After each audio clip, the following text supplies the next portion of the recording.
Hey, second grade. So today I have Dory and Curly the dog joining us for our read aloud.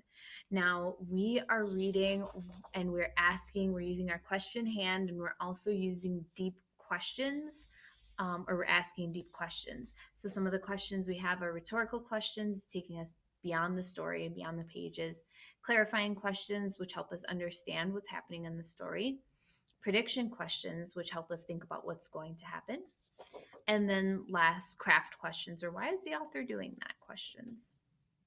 So today we are going to be reading the story The Invisible Boy, written by Trudy Ludwig and illustrated by Patrice Barton.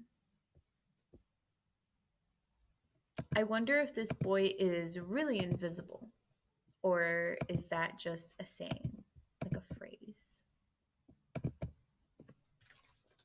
The Invisible Boy.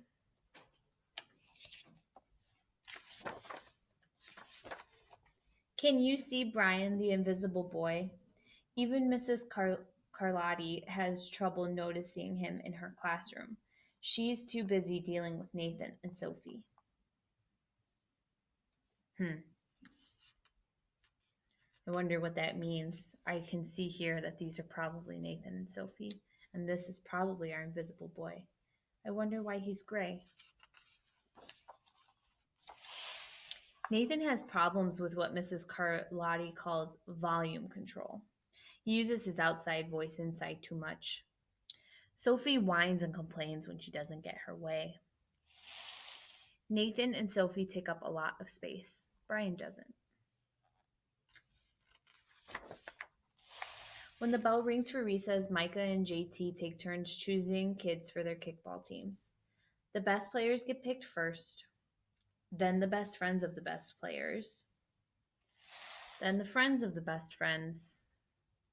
Only Brian is left, still waiting and hoping. How do you think that makes Brian feel?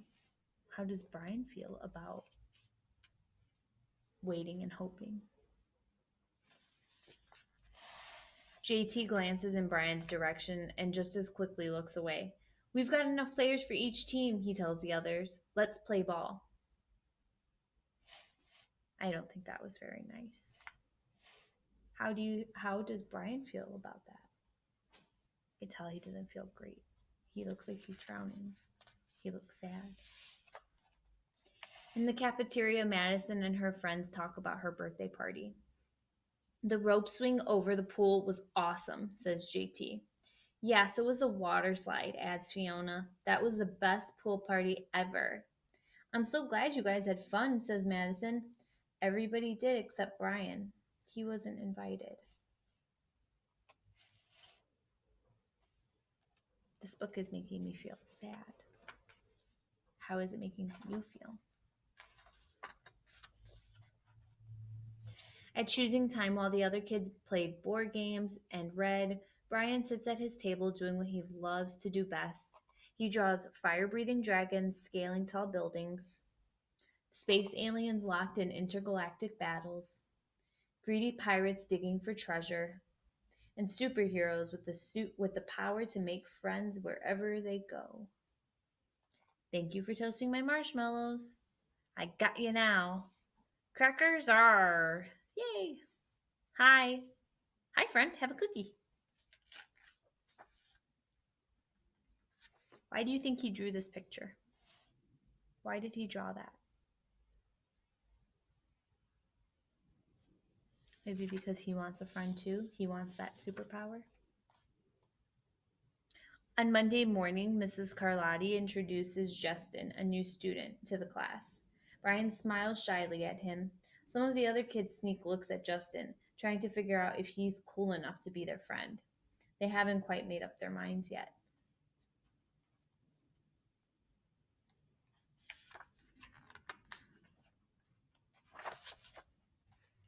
At lunch, Madison and JT watch Justin eat with chopstick. What's that? Asks Madison as she points to Justin's food. It's bulgogi. But what? Bulgogi. It's Korean barbecued beef. My grandma made it for me. It's really good. Do you want to try some? There's no way I'd eat bulgogi. All the kids laugh. All of them, that is, except for Brian. He sits there wondering which is worse, being laughed at or feeling invisible. What's happening in this story so far? Let's ask a clarifying question. What's happening? Well, we know that Brian is a boy who's in school and he has a hard time making friends. He doesn't get picked for kickball. They don't play with him at recess time or at lunchtime. He's not invited to things. And now there's a new student named Justin, who's a little different than maybe the rest of the rest of the students in the class. The next day, when Justin goes to his cubby to put away his backpack, he notices a piece of paper with his name on it. Justin, I thought the bulgogi looked good. Brian. And he drew a picture. Yum. Well, that was very nice of him. At morning recess, Brian finds a piece of chalk on the ground and starts drawing away. You're Brian, right? Yeah. Thanks for the note. Hey, Justin, Emilio calls out from the tetherball court. You're up next. Sorry, I gotta go, says Justin. By the way, that's a really cool drawing, he adds before taking off.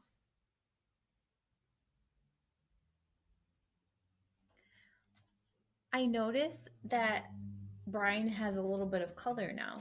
In the very first pictures, he's completely gray. And now it looks like he has color in his shirt and in his hair and in his cheeks a little bit. Why do you think the author is doing that?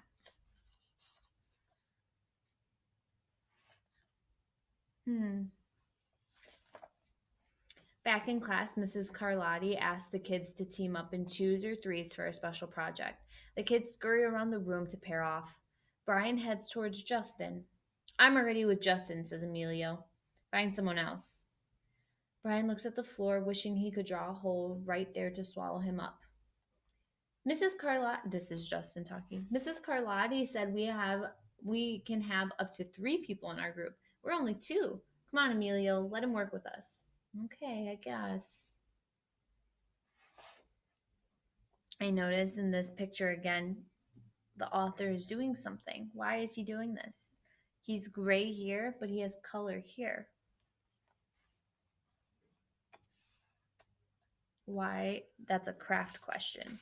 Why is he making that choice? Mrs. Carlotti gives the class directions for the project.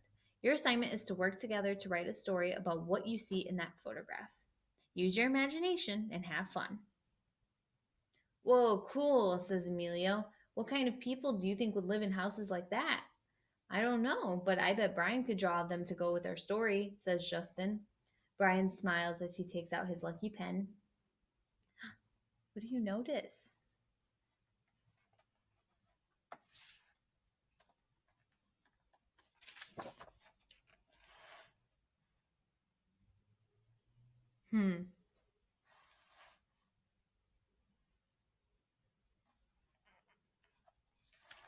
What's happening here?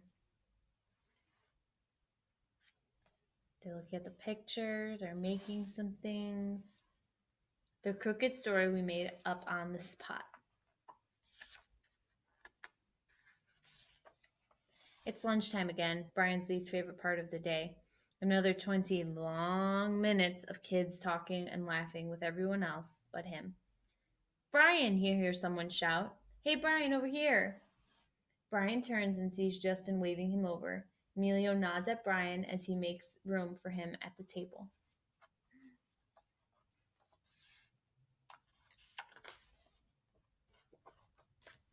Cookie? Thanks. Maybe, just maybe, Brian's not so invisible after all. The end.